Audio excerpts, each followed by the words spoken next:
శరత్ కేల్కర్ సీరియల్స్తో పాటు రామ్లీలా కూడా క్యారెక్టర్ చేశారు. చాలా ఇంపార్టెంట్ విలన్ క్యారెక్టర్ చేశారు. విలన్ కోసం చూసిన టైంలో మా ప్రొడ్యూసర్ గారికి ఎవరో శరత్ కేల్కర్ గురించి చెప్పడం జరిగింది. సో కళ్యాణ్ గారు మేమందరం ఫొటోస్ చూసాం. ఆడిషన్ కోసం నేను బాంబే వెళ్ళాను. చూసినప్పుడు శరత్ కేల్కర్, నేను చూసిన శరత్ కేల్కర్ సినిమాలో ఉన్న శరత్ కేల్కర్ సంబంధం ఉండదు. బాంబే మోడల్లాగా వచ్చి బెల్ కొట్టాడు. నాకు కళ్యాణ్ గారి ఇమేజ్కి ఈ కథలో ఇంత ఇంపార్టెంట్ రోల్ కదా, సరిపోతారని ఒక డౌట్ కళ్యాణ్ గారికి చెప్పాను. సార్ కథ చెప్పాను కానీ నాకు ఎక్కడో చిన్న డౌట్ వస్తుంది సార్ అని. ఆయన చాలాసేపు నవ్వి ఓ పని చేయండి బాబీ, ముందు మనం అనుకున్న గెటప్ కాస్ట్యూమ్తో ఒకసారి చూడండి, దాని డెసిషన్ తీసుకుందాం. అవన్నీ చేసిన తర్వాత చూస్తే తనకి ఒక సీన్ చెప్పాను.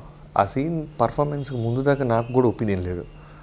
చెప్పితే తను కథ అర్థం చేసుకొని ఓ 10 to 15 minutes సింగిల్ టేక్లో మేము అడుగుతున్న ఆ బైరాన్ అనే ఒక క్యారెక్టర్లోకి వెళ్ళి మొత్తం చేసి మళ్ళీ బయటకు వచ్చి ఓకేనా సార్ అన్నాడు. ఆ వేరియేషన్ నాకు చాలా బాగా నచ్చింది.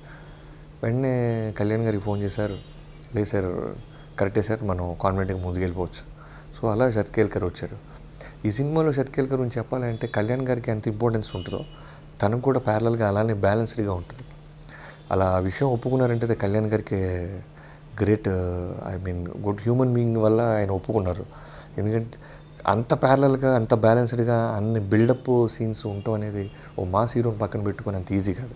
కబీర్ సింగ్ వచ్చి మాకు మెయిన్ విలన్ వచ్చి బైరోన్ సింగ్ వచ్చి స్టైలిష్గా ఉండాలి, ఎక్కువ అరవడం, ఎక్కువ జనాన్ని మీరు ఫిజికల్గా ఎవరిని ట్రీట్ చేయడం. ప్యారలల్గా తనకు ఒక బ్యాలెన్స్ అవుతూ రైట్ హ్యాండ్ ఒకటి కావాలి. కబీర్ సింగ్ని దానికి సెలెక్ట్ చేసాం. వాడు ఏంటంటే కొట్టకపోయిన కబీర్ సింగ్ లాంటి ఫ్రేమ్లోకి వస్తే భయం కనబడుతుంది. మేబీ అతను బికాస్ ఆఫ్ హిస్ యాటిట్యూడ్ కావచ్చు, అతని అపియరెన్స్ కావచ్చు. సో బైరాన్ సింగ్కి రైట్ హ్యాండ్ అనమాట ఈ కబీర్ సింగ్. క్యారెక్టర్ పేరు ధను అని డిజైన్ చేయడం జరిగింది. చాలా మంచోడు, ఎప్పుడు మాకు ఇబ్బంది పెట్టలేదు.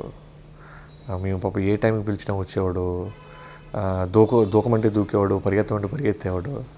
తను కూడా మేమందరం ఎలా అయితే ఫీల్ అవుతున్నాం కళ్యాణ్ గారితో వర్క్ చేయటం. సో టీం అందరూ కూడా శరత్ కేల్కర్ కావచ్చు, కబీర్ సింగ్ కావచ్చు, కాజల్ కావచ్చు, అందరికీ ఏంటంటే ఓ పవర్ స్టార్తో మా అందరికీ అవకాశం వచ్చింది. ఖచ్చితంగా 100% ఎఫర్ట్ పెట్టాలనేది టీం అందరికీ ఉండేది.